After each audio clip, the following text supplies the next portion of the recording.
যা রান্না হবে যেমনই রান্না হবে সেটাই তোমাদেরকে শেয়ার করব। তো হ্যালো বন্ধুরা, আমি হলাম Trisha, welcome to Trisha cooking ডায়েরিতে। তো চলো আজকে কী কী রান্না করলাম সেটাই তোমাদেরকে শেয়ার করি। কার কার মাছের মাথা দিয়ে সোনা মুগের ডাল প্রিয়? আমার কিন্তু বেশ ভালোই লাগে। অনেকেই কিন্তু অনেক রকম মশলা দিয়ে করে, আর আমি শুধু আদা জিরা বাটা দিয়েই করেছিলাম। আর অনেকেই তো আমার মতন চিংড়ি মাছ প্রিয় প্রেমী আছো, তো কে কে চিংড়ি মাছ পটল দিয়ে রসা খাও। কিন্তু আজকের রেসিপিটা অন্য রকম। কেউ কেউ এটা আবার পছন্দ করে, আবার কেউ কেউ পছন্দও করে না। যেমন ধরো আজকে চিংড়ির শুটকি দিয়ে পটল আলুর রসা করবো। তো চলো সেই রেসিপিটা তোমরা দেখতেই পাবে একটু পর।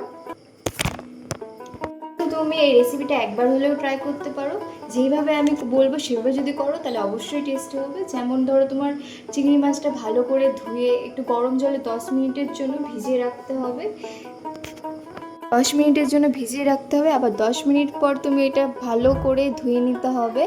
ধুয়ে একদম লাল করে না ভাজতে হবে, তাহলে না জিনিসটার গন্ধও থাকে না, একদম ভালো হয়। তারপরে তুমি লবণ হলুদ দিয়ে একদম লাল লাল করে পটলটা ভেজে নিও।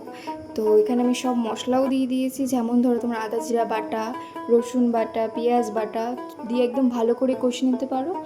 তোমরা চাইলে ধনের গুঁড়ো জিরের গুঁড়ো এগুলোও দিতে পারো, আমি ওগুলো দিইনি। টমেটোও দিতে পারো, আমি ওগুলো কিছু দিইনি। তো কষানো যত কষাবে না তত জিনিসটা সুন্দর হবে। তো তুমি এখানে চিংড়ি মাছটা দিয়েও ভালো করে কষিয়ে নিতে পারো।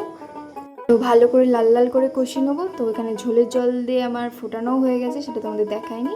তো গরম মশলা দিয়ে নামিয়ে নিলাম। তোমরা চাইলে ঘিও দিতে পারো।